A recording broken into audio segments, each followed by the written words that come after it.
event on 60 years of guiding conservation, the IUCN Red List. I'm Ann Bowser. I'm representing NatureServe, and I'll be moderating today's session. We have a great group of panelists. Grethel Aguilar, of course, representing IUCN. Matthew Gold with Z, SL. Megan Barstow with BGCI.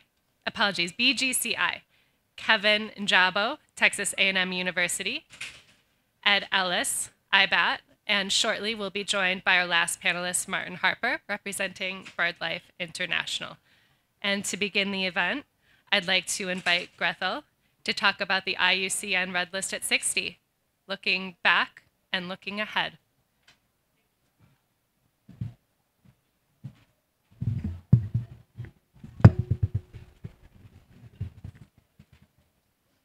These microphones are made for taller people, so I apologize. And someone left the glasses here. So, good evening to all of you, and thank you for coming to this session. Let me first give a word of advice. So, at 7 p.m., we have the huge event, 352 people registered, so if you want to be here, stay. So thank you really, Anne, for giving me the floor. And I'm going to do a very quick slideshow, and you can follow that. But let me just start by recognizing the Red List partners. This is very important because, you know, the contribution and dedication of our Red List partners is what makes the IUCN Red List possible. Not many people know, but this is a partnership. And all of the institutions that you see in this circle represent the partners. We have some of them are here with us today. Some of them were in the morning when we did the press release of our update on the Red List. And I want to recognize them and thank you and thank them. Next, please. I also want to pay tribute to the specialist groups of the commission, SSC, and the Species Survival Commission. Well, you see here, well, perhaps you see little colored things, but let me tell you what it is. It's 200 specialist groups. SSC, our commission, is composed by 10,000 experts. And those experts are divided in specialist groups. So imagine any species in this planet. We have a specialist group. You know, I was really surprised some years back when I first joined one of the gatherings, and there was the specialist groups on carnivore plants. And I was so impressed to get to know all the specialist groups, bats. I mean, I'm not mentioning tigers, elephants, and all that, because those are the normal species that everybody knows. But it's just such a rich group of experts. And what is even more impressive is that they give their time as volunteers to do this work. So I don't want to even think if we have to pay those 10,000 experts. So I think we have to be very also grateful to them. Next. So this is a special day for the Red List here in Cali. As you might have seen in media, we updated the IUCN Red List today. And this has included completing a comprehensive assessment of the world trees. We said this morning that we assess 46,000 and plus trees, and 35 of those are at risk of extinction. That is not really a good news, but the good news is that we can reverse that if we work hard and we take action. And that is why we put together this Red List. So this is a major step in the growth of the critical tool. The IUCN Red List started, imagine, in 1964. I was not even born. I mean, 3 more years and I will be in planet Earth. But in 1964, we created the Red List with 313 species, assessing 313 species. And today we have assessed over 166,000 species. This is the incredible work that many here have done over 60 years. Next. So I hope that you all know that the IUCN Red List is the most comprehensive source of information on the global status of animals, plants, and fungi. And we call our Red List the barometer of life, because it's what it is, a barometer of life. So it provides us with an objective framework for assessing extinction risk, and it is the starting point for informed conservation action. Next. IUCN, we are delighted that we have significantly increased the numbers of fungi, plants, and invertebrates in our effort to make the Red List the most complete and reliable source of information possible. So you can see here how we have been progressing. This graph exactly shows the amazing progress since the Red List partnership was formed in 2000. This is important because, you know, the Red List, as it is, it was created in 1964, but it was not until we welcome the partners that really the numbers grow. And our work was really strengthened, which means that we are much better together, which means that we as a IUCN, we are a union, and we are very proud to work as such. And you can see the results of being a union. This is really amazing, and one of my favorite slides here. So, but next please. But what about impact and use of the IUCN Red List? What we can tell about what is the impact that we are having? So the website, the IUCN website that you see in this slide, is used by millions of people each year to view and download species information. When I say millions, millions. I mean, not even the IUCN page gets the, you know, yeah, it's true, gets the you know, the number of people that really link into the Red List page. So I'm really proud of the work that together with the partners we're doing, because it's serving so many people, from students, from scientists, from governments, from communities. I mean, the information is there.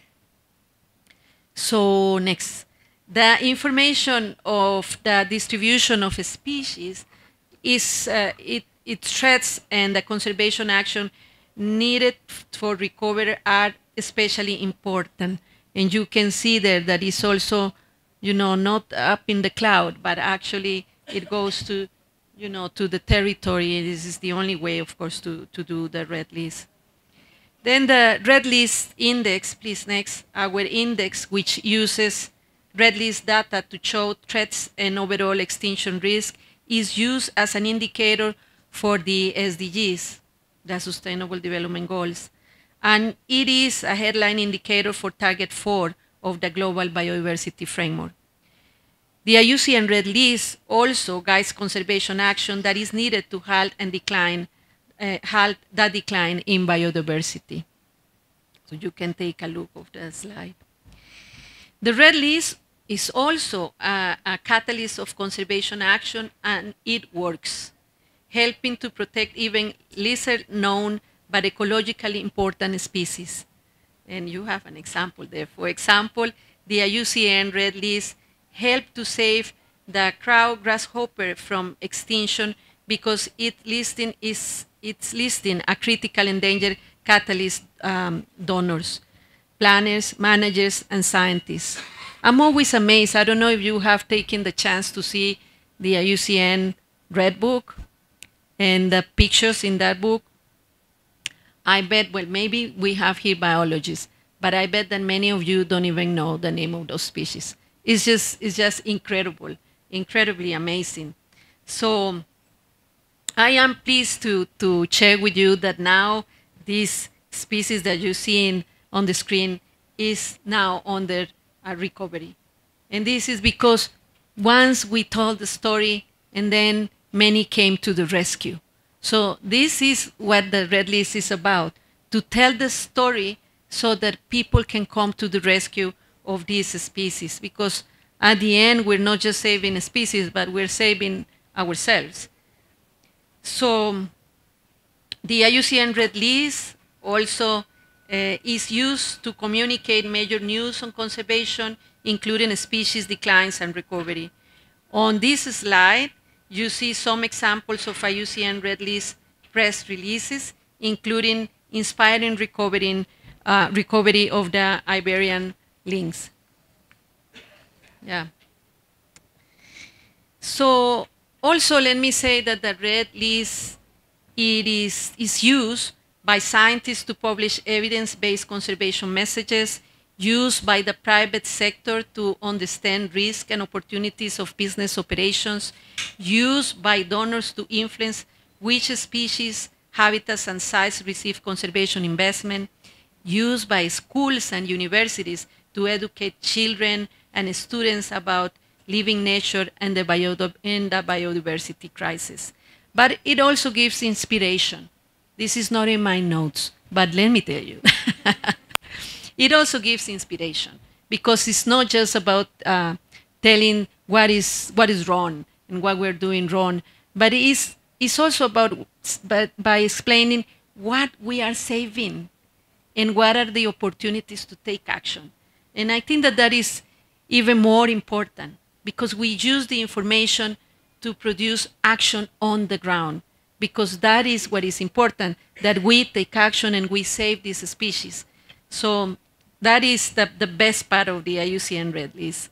Then the IUCN Red List is used to advance species recovery. You can see it there. It underpins IUCN Green status.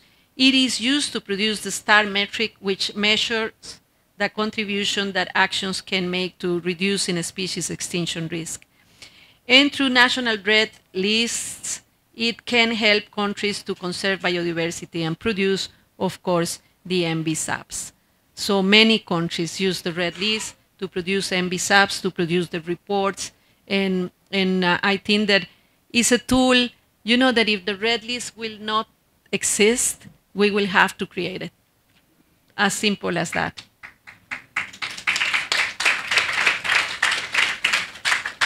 So let me finish saying that the IUCN Red List is much more than a compilation of data.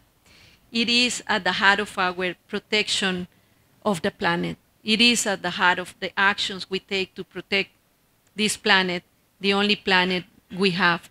You know, some months ago, I was talking to a scientist, astronomer, and he's studying, you know, planets.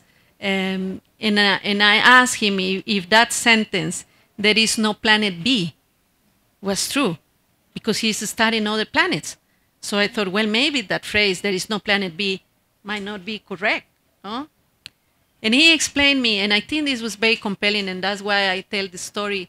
He told me, you know, there are other planets, and we are now exploring if there is water on those planets, but the distance between Earth and those planets is immense.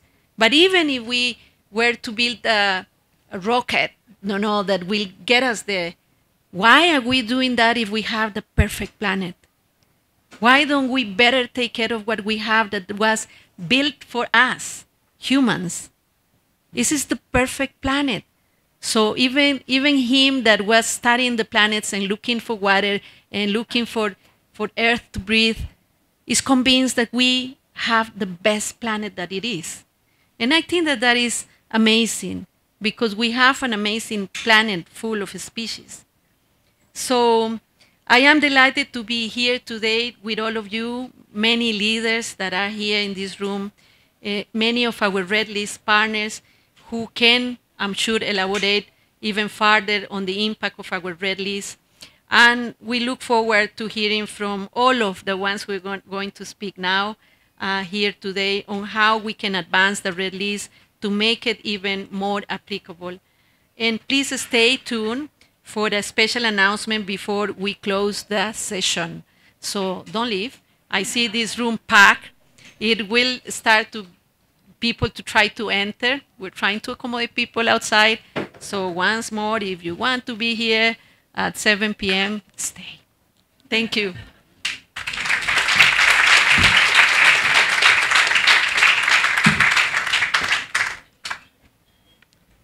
Thank you for that beautiful introduction. I would now like to invite the panelists to come to the stage and share information on one example of how the Red List is guiding conservation action and impact, including for birds, CBD, private sector, and trees. Matthew, beginning with you.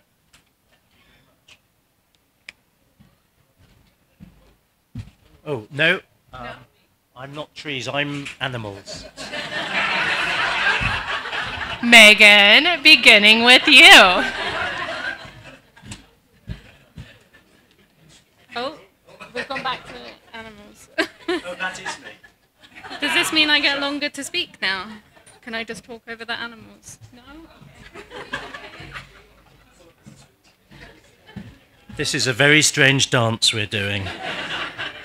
So, I'm Matthew. I'm the Chief Executive of the Zoological Society of London.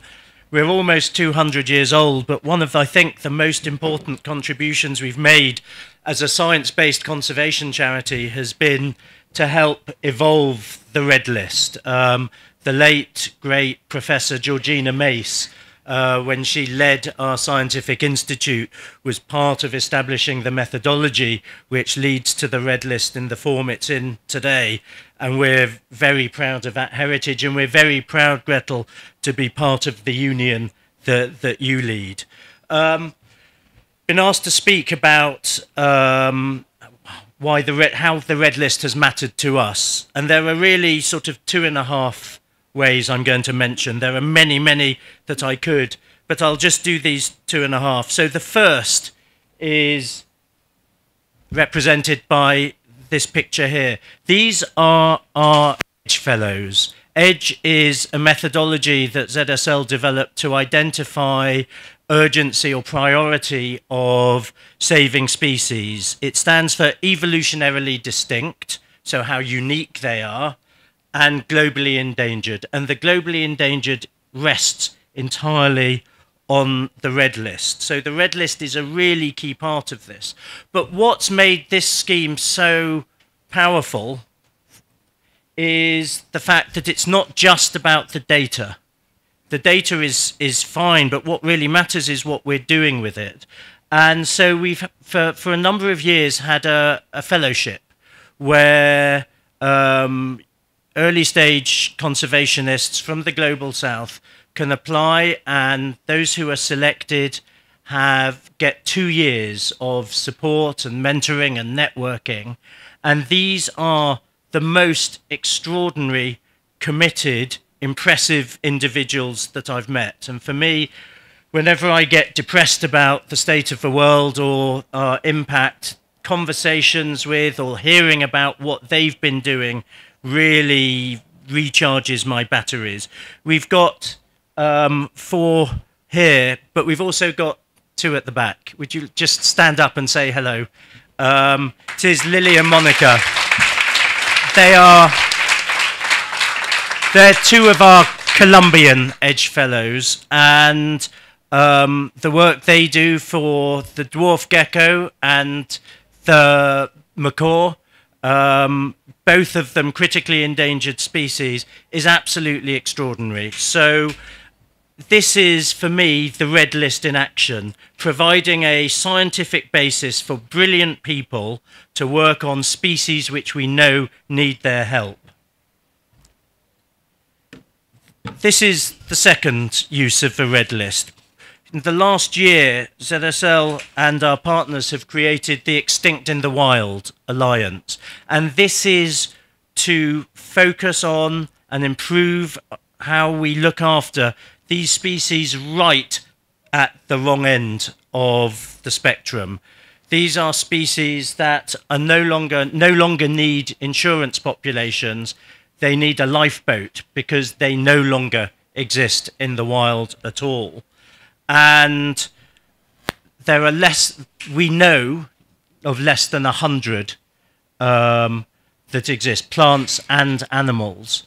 There are dozens of organizations, zoos, botanical gardens, IUCN groups involved in protecting them, in nurturing them, restoring them to the wild, and making sure that the population remains viable.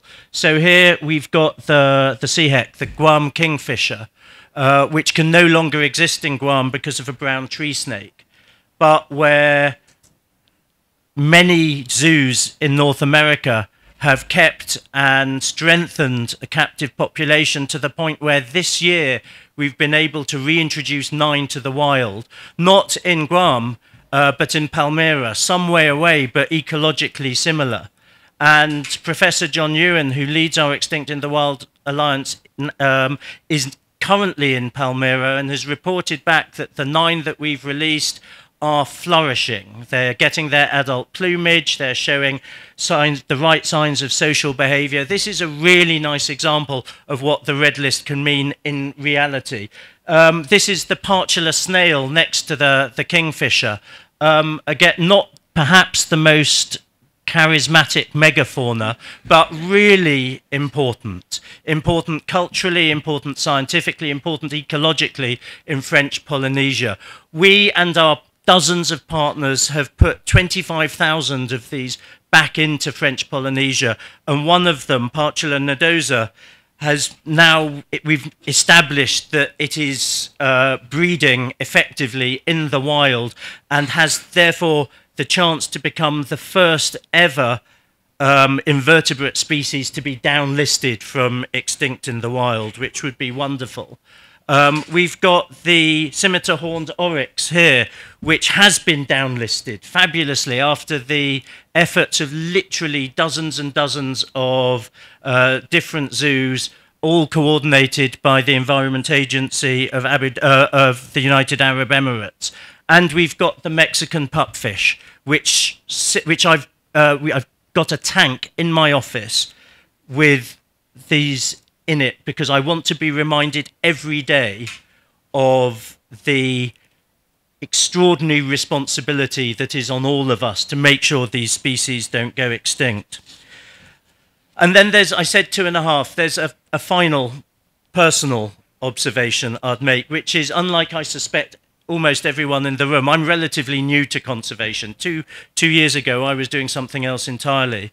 But I remember taking my children to London Zoo, and I remember going round different species, and each one, my heart sinking further and further because of the red list description: endangered, critically endangered, extinct in the wild. It's such a powerful, clear, authoritative, easy to understand way of explaining how we're doing and how these species are doing, that it left an extraordinarily powerful impression on me. And I'm not sure I'd even be here today had that experience not happened to me. And I've got the best job in the world now, so I wanted to thank everyone involved in producing the Red List. It's an enormous team effort, and it's had a profound effect on my organisation and on me, so thank you.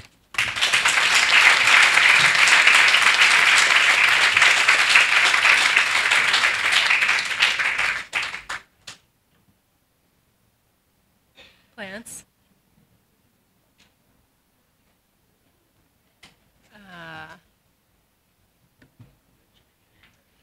I think we're advancing the presentation, and I think you're really next this time. Hello, my name's Megan Barstow. I work at an organisation most people probably haven't heard of called Botanic Gardens Conservation International. We host a membership of 900 botanic gardens across the world, and our mission is to get these gardens to implement conservation actions for plants. And one of the main initiatives we've been working with our gardens with is called the Global Tree Assessment. And I'm going to talk a little bit about the news of the Global Tree Assessment today with the publication and update of the IUCN Red List. But I'm also going to talk about national actions that are being taken now that we have many more Red List assessments available for trees. Oh, do I need to be nearer? I'm nearer, sorry. Okay, so the Global Tree Assessment is an initiative to assess the conservation status of the world's tree species. There are around 58,000 tree species, and the initiative launched just under 10 years ago in 2015 in partnership between BGCI and the IUCN SSE Global Tree Specialist Group. It's currently the largest assessment effort ever undertaken for the IUCN Red List, and now with the update today, 1/4 of all IUCN Red List assessments are now for trees, so we've made a huge contribution to this barometer of life. So this morning it was announced that 1/3 of tree species are now registered as extinct in, I'm starting again. So today it was announced that over 47,222 species are now assessed on the IUCN Red List, and 1/3 of these species are assessed as threatened or at risk of extinction. So that's 16,425 species. So when we talk about tree conservation, we're talking about a much larger group of species, and in fact there are twice the number of threatened trees as there are birds, mammals, reptiles, and amphibians combined. And we wouldn't have known this, had this focus on trees today, if we hadn't completed over 80% of assessments for the world's tree species. So although the Global Tree Assessment it's a global initiative and provides a world overview of the status of the world's trees, we are now looking at how we can implement and use the Red List data at a national or species level, and that's what my next two examples are about. So there are 192 countries around the world which contain threatened tree species. One of these is Malaysia, and we've been working with Sabah Forestry since 2018 to produce assessments for their endemic and native tree species, and in particular dipterocarps, which are actually the main forest species that orangutans depend on in Borneo, and a huge number of these are at risk of extinction in the wild. And the major threat, as it is to orangutans, is land use change. So Sabah Forestry have now updated their high conservation value forest map, and the goal of producing this map is to create no-go areas for land use expansion, so for palm oil and other agricultural needs. And the reason this is really important aspect of the Red List is that before the assessments for trees in Sabah were completed, they were using only 28 assessments to produce these maps, but now they have over 300 species included in these maps, so they can make a much better prediction of where this high conservation value forest is. Similarly, in Colombia, where we find ourselves today, we have been working with the IUCN SSE Colombia Plant Specialist Group, who are an incredible group of people. They've assessed over like 2,000 species for the IUCN Red List, and they've been published over the last 5 years. So they've been taking national action in terms of a spatial planning approach, and they've also been identifying which species they have that are priorities in terms of conservation, in terms of threat status, threats that they need to tackle to save the species, but also cultural significance. But just a little bit on the spatial planning, there are 6,000 native tree species in Colombia, and 700 of these are threatened. So they're trying to prioritize which conservation areas they need to be working for these species. So they've used the IUCN Red List assessment data to map where their threatened species are, and now propose new key biodiversity areas to protect these species. And they identified that 58% of key biodiversity areas were missing trees. And so they had 135 species that they could now use to trigger new protected area measures. And they've already been able to nominate 7 endangered or critically endangered magnolias to bring about this spatial planning and in situ conservation effort.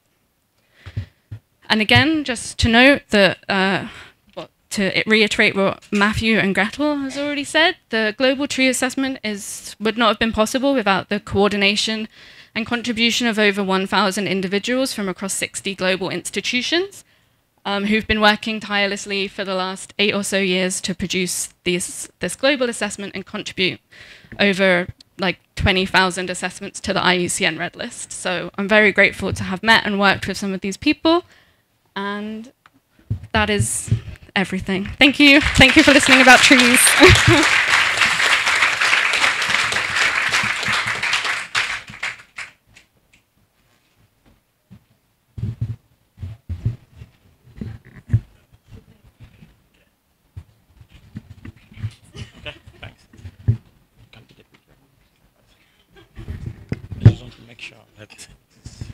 Immortalize that. Okay, my name is Kevin Jabo, and I work for Texas A&M University. Usually they call us Aggie. So if you're from Aggie land, you understand what I mean. So I'm here as part of a university, so it's not, so our own approach to red listing is a bit different. So, which is really what I want us to do today. So I'm not going to talk about the background because it's going to take some of the time which I need. So I'll just jump into what we call how do we drive the conservation impact and what we've been doing so far. So the first is collections. So one of the things that we've not really looked at, and which is really what we wanted to insist when we're talking about red listing, where it is really, really critical for red list assessments, the collections that we have.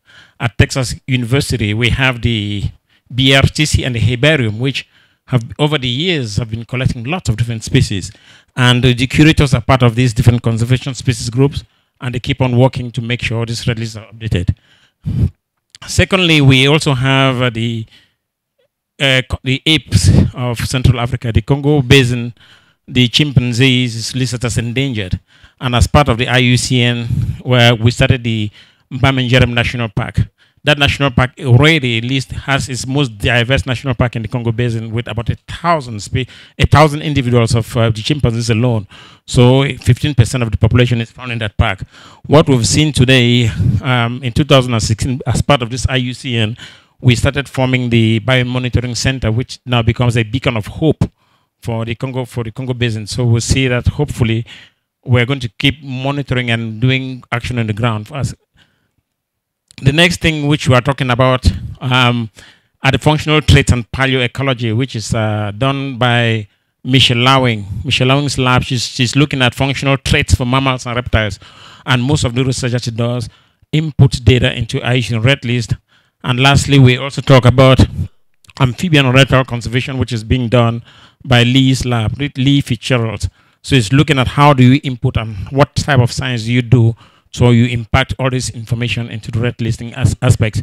So the next thing, what are the priorities and opportunities that exist when we talk about red listing? So we talk about the priorities and opportunities.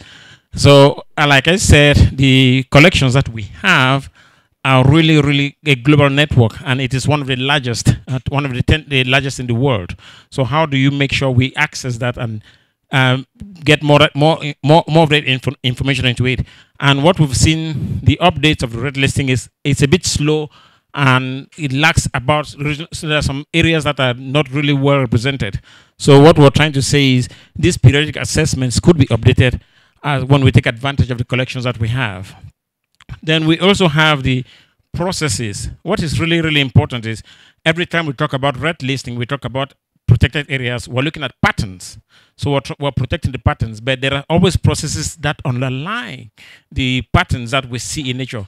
How do we protect that pattern? How do we make sure that we're protecting the processes that are behind the patterns that we find? Because these processes ultimately will drive red list assessments that make data-driven and impactful decisions for species survivors. So it is really important that we really also start looking at the processes that are responsible for creating the patterns that we see in nature.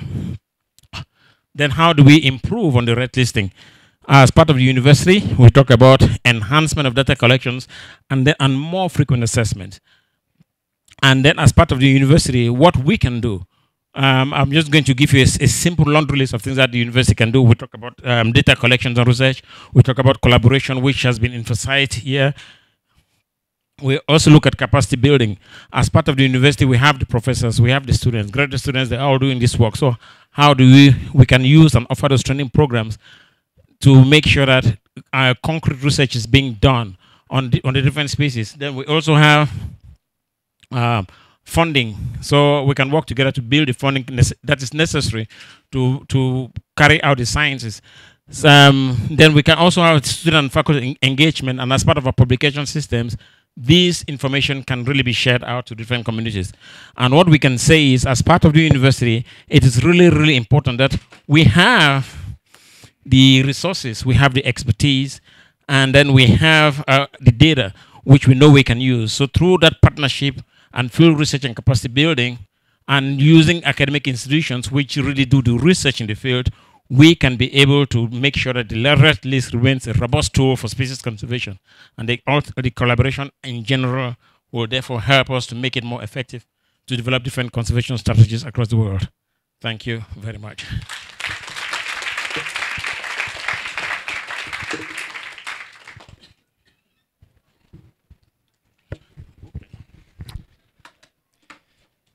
Thank you. Well, hello everyone. My name is Ed Ellis and I'm the head of the Integrated Biodiversity Assessment Tool, or IBAT.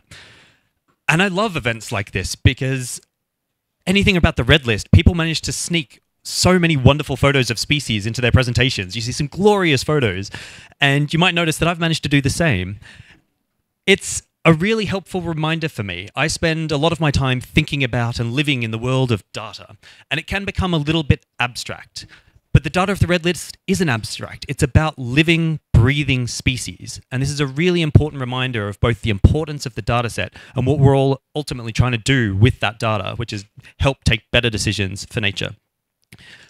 So I'm going to talk about the importance of the Red List for a slightly different perspective, and that's from use and the impact that the private sector can have. At COP15, there were about 1,000 representatives from the business and finance community in attendance, and that was by far the most attendance that had ever been at a biodiversity COP. This year, they estimate the numbers at about 3,000. There's a huge interest from the private sector in biodiversity. They're waking up to the fact that biodiversity is an integral part of their business. And this is important because we're not going to be able to achieve the goals of the Kunming-Montreal Global Biodiversity Framework without the help from other non-state actors, without the help from the private sector and the impact that they can have on the natural world around us. So how do we translate this burgeoning interest from the private sector into concrete action that they can take on the ground? And that's through data, like the IUCN Red List. And this is where the Integrated Biodiversity Assessment Tool comes in. So IBAT is a web-based mapping and reporting tool that helps organizations access globally authoritative biodiversity data so they can use it to screen for biodiversity-related risks and opportunities, and ultimately help manage their impacts on the ground. And we've heard about the importance of collaboration today, and IBAT is likewise a collaboration. It's a collaboration between BirdLife International, Conservation International, UNEP WCMC, the UN Environment Programme's World Conservation Monitoring Centre, and of course, IUCN. And these are 4 organizations who've come together under the banner of IBAT with a common vision, which is that authoritative biodiversity data like the IUCN Red List helps organizations take positive action for nature.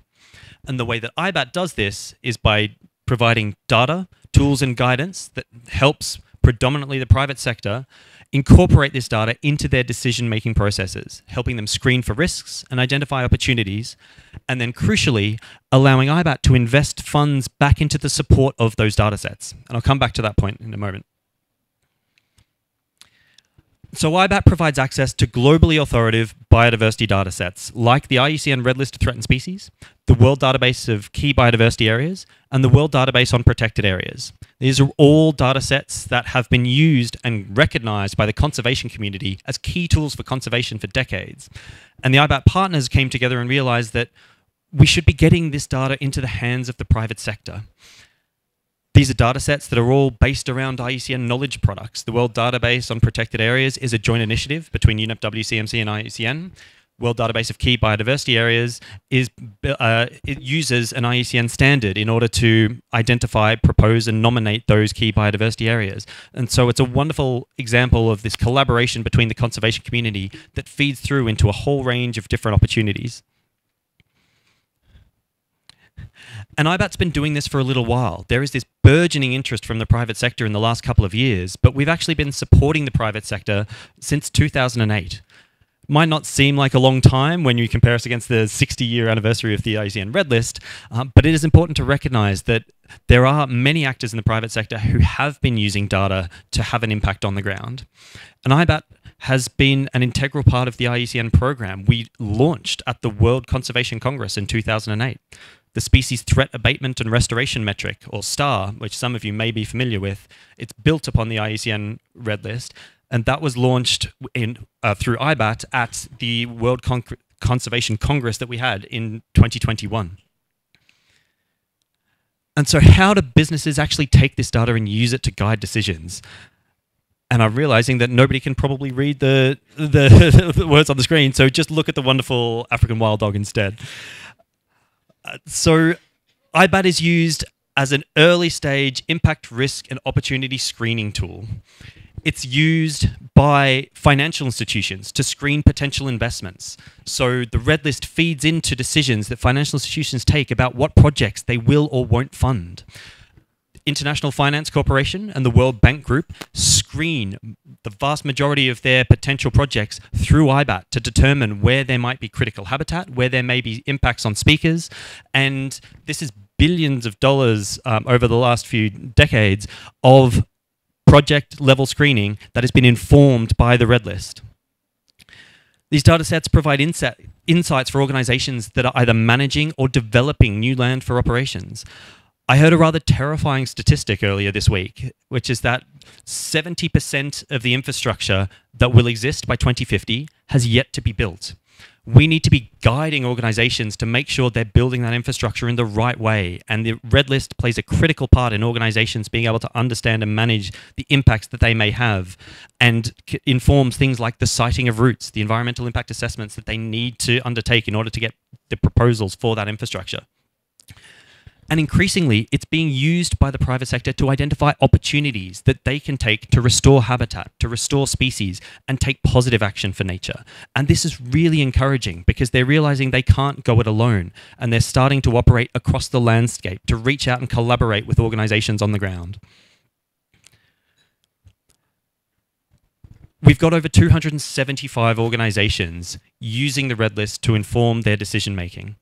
This is from a range of sectors. It's renewable energy, it's extractives, it's financial institutions, it's food and soft commodity production, fashion industry, chemicals, pharmaceuticals, construction, Silicon Valley tech companies. The IUCN Red List has an impact on a wider range of sectors. And for a large number of users, we've got almost 28,000 people registered on the IBAT platform, and we've had over 500,000 projects uploaded into IBAT where people can take the Red List information and then use that to assess what's happening around my project. That guides their action on the ground. And then, as I said, IBAT has this twofold mission. The first is, how do we get this really critically important data into the hands of organizations that are affecting the natural world around us? And the second is, how can we generate sustainable funding so that we can continue to do the good work of generating and updating critical biodiversity data sets? And IBAT's invested almost $5 million back into supporting biodiversity data sets. And this is great, but it's only the start. This year, we did $1.2 million invested into biodiversity data sets. We're aiming to triple that by 2027. So hopefully this is just the start of things to come.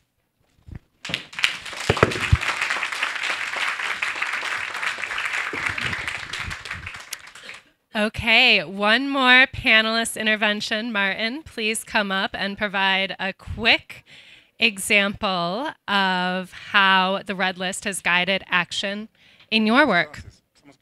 You could put them on if you'd like. No, I have enough.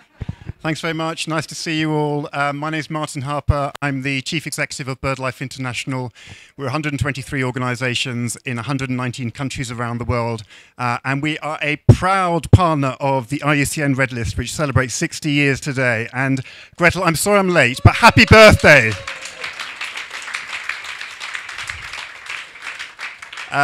I have a good reason for being a bit late. We've just had a press briefing about the scale and extent of resources being mobilised to try and deliver the GBF, and not surprisingly, things are going in the wrong direction. And I tried to point out the sort of juxtaposition between the new red list coming out today, birds were also reported on today, and of course the stats are serious, and at the same time the resources being proposed are just inadequate.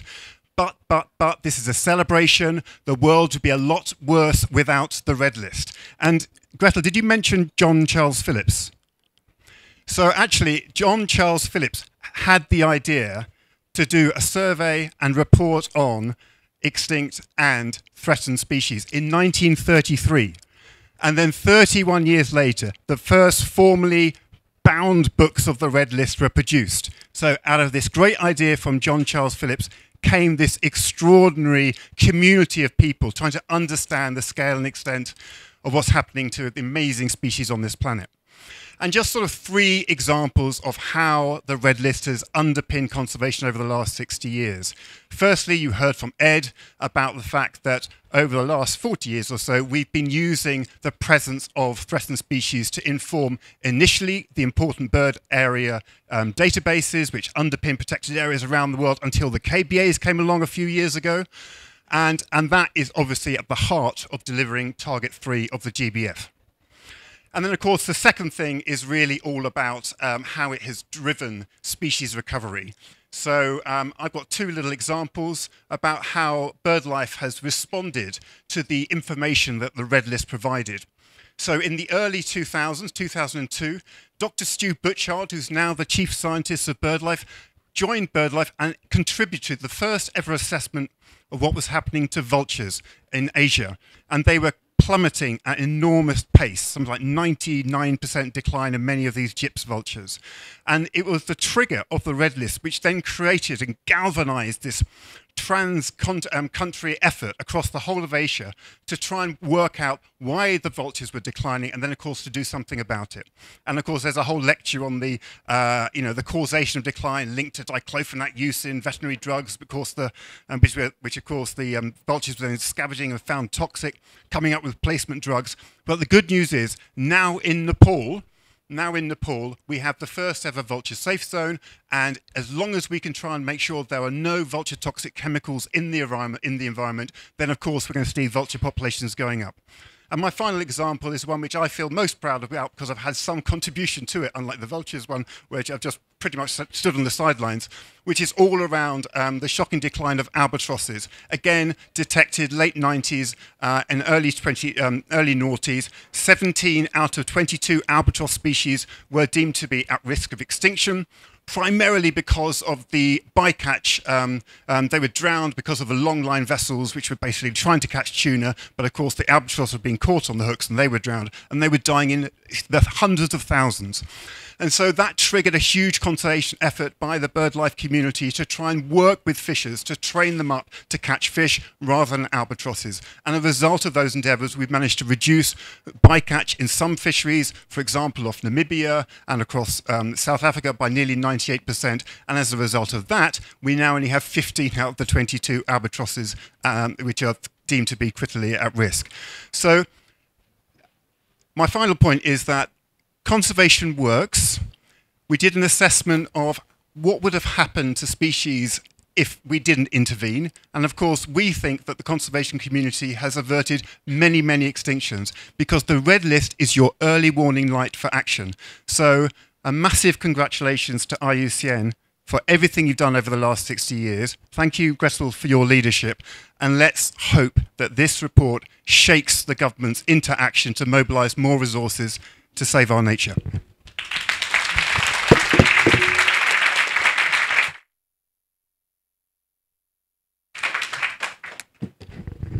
That was a great whirlwind. Now we're going to pause a moment from the panel and take 1 to 2 examples from the audience about how the Red List is making a positive impact in your work. Thank you so much. I am a mycologist. I work with fungi. And I think that the Red List has been very, very important to visualize fungi and also that they need to be protected because the threats, they have also threats. By now we have assessed around 700 species. It's nothing compared with the diversity of fungi that we are expecting to occur in the planet. And also with the example that our speakers give today. But we are starting the path. And I think that now we can show to the decision makers that fungi needs protection. Thank you.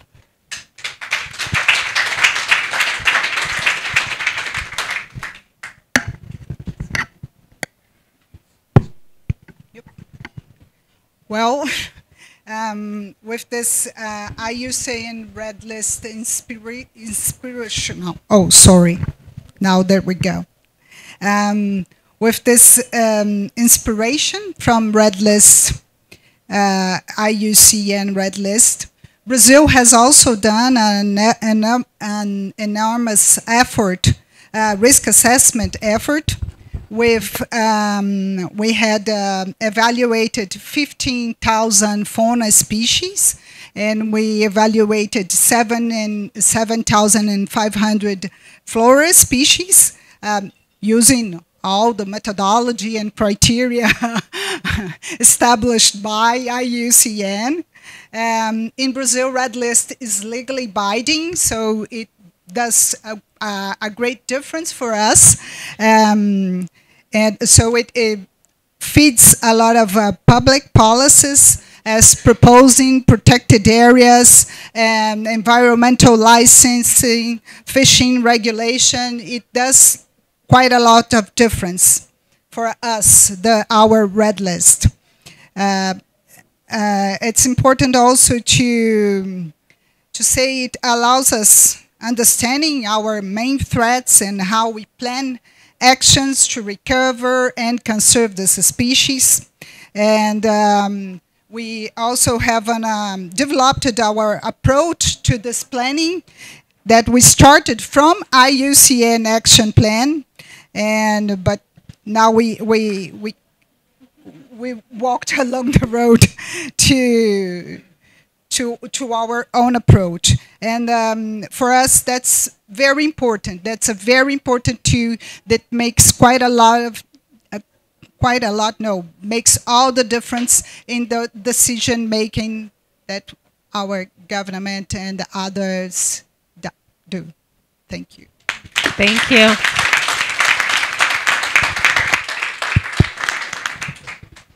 Those were both incredibly inspiring examples. Now we have a quick lightning round of questions for the panel, which you're all very passionate, so I'm going to give you the challenge of answering in a single sentence. And tell us, please, what more could IUCN and the Red List Partnership do to advance conservation using the IUCN Red List to 2030 and beyond?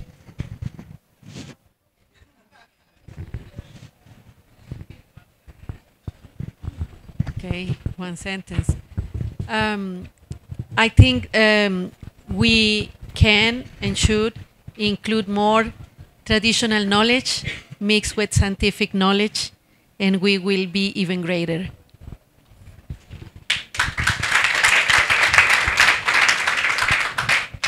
So for me, I think it would be to build capacity in the countries and parts of the world that need it most, so that their approaches to nature and conservation can be founded on the best possible data and the best possible science. And I now, with the global tree assessment being almost complete, would like to see continued work on reassessment for species so that we can monitor changes and if there's been progress or if there's been declines, but hopefully progress, so that we can share some really good stories and keep people inspired by using the IUCN Red List. Take advantage of the university systems. there's a lot of research going on in different universities and all the collections and museums that we have there. So that will make sure that we can update the assessments. Continue to use it to inspire the youth of today. We had a wonderful example of, earlier of how the Red List can inspire people to get into conservation. I think it's a wonderful opportunity. Wrap up 196 copies of a Red List bound and give it to each minister who turns up later this week with the request to put a spotlight on Target 4 to raise the profile of species conservation, because species is the ultimate currency of success.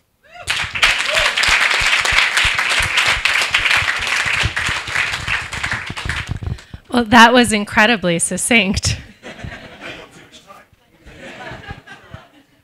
Any additional thoughts on what's next for the Red List? Quit where we're ahead. Yes? There are two more things. One is the use of technology, because we need to advance, so we need to use eDNA, but we also need to use technology to touch the hearts and minds of the younger generation. That's the only way. And the second is funding. This work is not done out of the blue. It needs a lot of resources. And people need to believe that this is really the barometer of life, so that they can help us and put the resources so we can continue to do this with this incredible group of organizations. Thank you.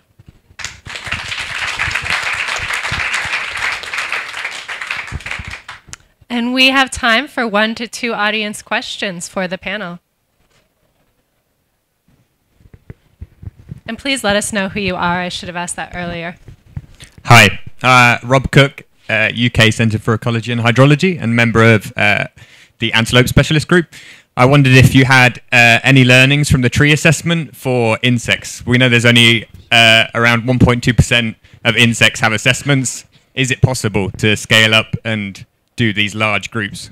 I think it's Hello? Yep. Okay. I think it's definitely possible to scale up. We had huge financial support from Foundation Franklinia, who was still only very interested in trees. But if you can find a foundation that's interested in doing, insect assessments, then that would be great. They would help you through it. And it's just collaboration. It's just, there's people in countries who know how to do Red List assessments. And if they don't, you can deliver training. They're super keen. They want to do this. People who've done tree assessments are like, now we want to go and assess all our other organisms in our country. We just need the funding to be able to do it. So I think it's definitely possible with, it's just always the same issue as funding.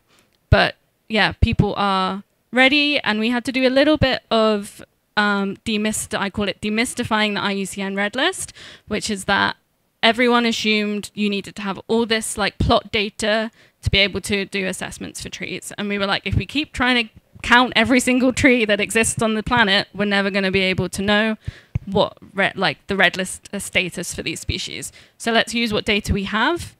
Let's see what we can do with it. Let's see where the data gaps are. We'll deal with those species later. We'll assess those as data deficient. And let's just see what picture we can get now. So that might be my biggest lessons learned from the global tree assessment, is like, you don't need to go and count every cricket. You can use what you've got, and you can probably make a pretty decent assessment. And if you find out 5 years later you were a bit wrong, you can do a reassessment. And that's like the beauty of the IUCN Red List assessment, is that it can take on new data when it becomes available, and you can use that to reassign your priorities. So yeah, I think it would be great if you could do more insect and also more fungi assessments as well.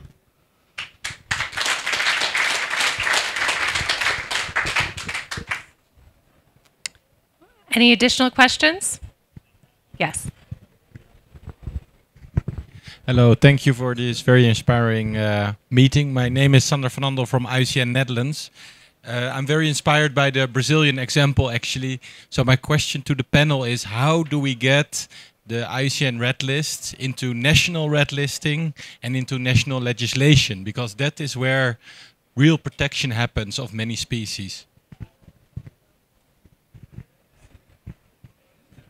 Does anyone on the panel or in the audience have an answer to that? I'll just start. So there is also an IUCN SSC National Red Listing Specialist Group.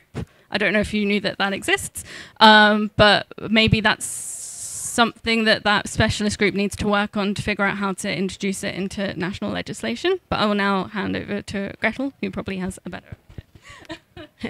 I'm going to reveal a secret. I'm not a biologist. These are the experts. I'm a lawyer, so let me answer that question. So I think the IUCN Red List has been used by many governments to do the wildlife law. It's not a secret. We are today celebrating 60 years, and I can tell you, and I'm 100% sure, that in many countries, the IUCN Red List has been used exactly for that, to do the wildlife laws. So I think that the information that we're provided now, we can do it more rapidly. It's a matter, we cannot cope with the number of assessments at the moment. We want to process more so that the governments can have more information more on time, so that they can update their laws, that they can have their decrees to save X species or the other, but it's already being used. It's not something that needs to happen. It needs to be, maybe going to in a faster way.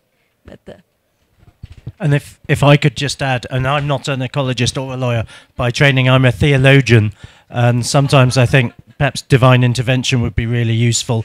But I think Red List at the national level is incredibly important in terms of driving action on the ground. And it's back to this point, we need to invest in the capacity where the biodiversity is, because there's an inverse correlation between where resources spent on data and where it needs to be spent. And so we've got to find some way to make this more equitable.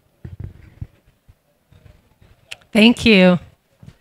Okay, we have one more example, and then we're going to start that close. Actually, an answer or a response. IUCN and the SSC and others are part of Reverse the Red, an initiative that's looking to really implement Target 4 in countries. And unfortunately, for a lot of countries, it starts with their biodiversity data. So implementation actually looks like collaborating with academia, collaborating with nonprofits and zoos and aquarium botanic gardens to get those data going. Some countries have asked for national red lists. So actually, as was mentioned, we're helping support countries on that. So there's loads of capacity to kind of have conversations and really explore what that might look like. In addition to linking actually with countries like Brazil that have a lot of experience in using the IUCN categories and criteria and methodology. So don't walk away without having a conversation with some of us. Thanks. Okay.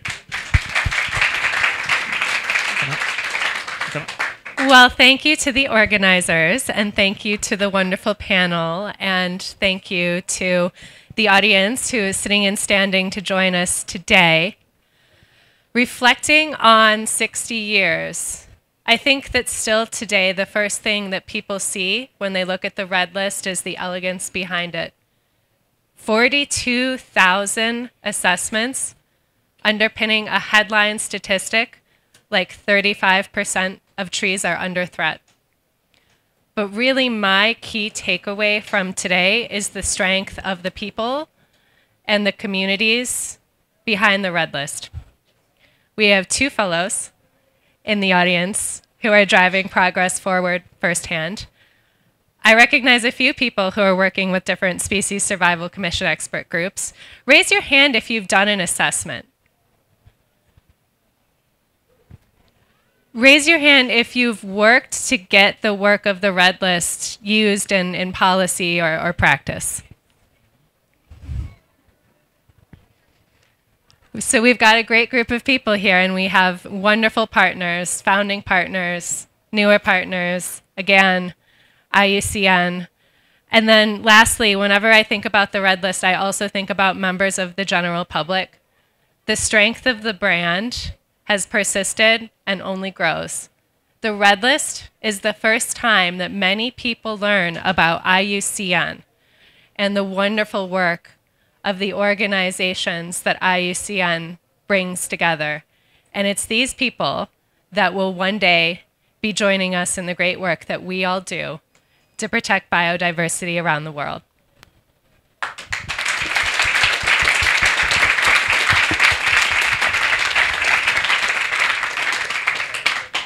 And please close the event. I think you're just inviting people. Okay. I'm not going to give any speech. I'm seeing the people outside waiting, and we have to reaccommodate the room. So sorry if I'm not so formal. Thank you so much to all the panelists and to all of you for being here. Don't leave. Don't leave us. You know, don't leave us, because what is coming is even better. So thank you so much to all of you, our partners, and stay tuned. Thank you.